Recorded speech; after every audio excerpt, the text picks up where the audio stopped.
ये स्कूल कमज़ोर था, वीरान था। फिर हम लोगों ने तवज्जो दिया और ये स्कूल अब फ़ाल है। इनके बच्चे जो हैं बलूचिस्तान भर के कैडेट कॉलेजेस में जो हैं ज़ेर तालीम हैं।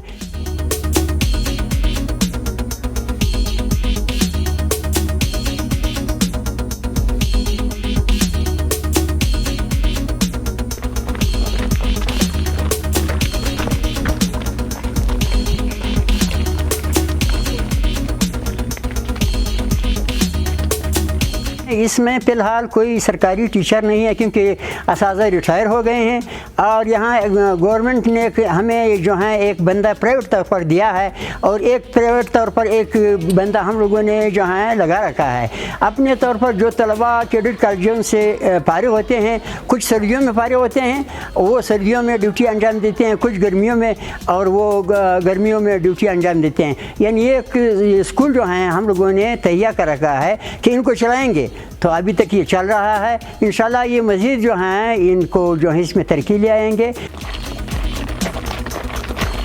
इस कम्युनिटी ने इस स्कूल को इतना सपोर्ट किया है कि ये स्कूल हमारे लिए एक मॉडल स्कूल बन गया है पूरे ज़िले में। इस स्कूल की कामयाबी का सबसे बड़ा जो राज है वो ये है कि यहाँ पे कम्युनिटी इतनी सपोर्टिव है कि अभी भी अगर टीचर्स नहीं हो, ये स्कूल में कोई टीचर ना हो तो ये स्कूल बंद नहीं होगा, ये फंक्शनल रहेगा। इसमें इन लोगों ने वॉलंटियर टीचर्स रखे हैं जो यहाँ से फारिग हुए हैं, कहीं अच्छे अच्छे इदारों में पढ़ के वहाँ अभी उनकी छुट्टियाँ, तो वहाँ यहाँ ला कर उन्हीं से भी क्लासेस दिलवाते हैं यहाँ पे बच्चों को। यहाँ पे पहले तो इसी गांव के तुलबा पढ़ते थे, अभी सिर्फ एक गांव के नहीं बल्कि 4-5 गांव से तुलबा तालबात पढ़ने के लिए यहाँ पे आते हैं स्कूल में। ये स्कूल एक शिफ्ट में नहीं बल्कि 3 शिफ्टों में मैं पढ़ाता हूँ। ज़ियारत के अक्सर स्कूल सर्दियों में छुट्टियाँ हो जाती हैं और ये स्कूल जो सर्दियों के माह में भी खुला रहता है। दूसरे ज़िले में हम जब चले जाते हैं वहाँ पे भी इसी तरह पढ़ाई करते हैं।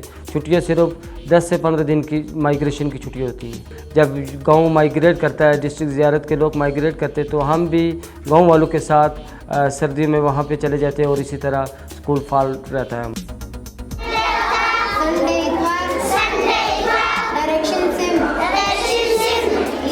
खेल कूद का भी अपने तौर पर हम लोगों ने इंतज़ाम कर रखा है। अगर मामूली सा गवर्नमेंट ने साथ दिया तो ये स्कूल जो है इनको 4 चांद लग जाएंगे।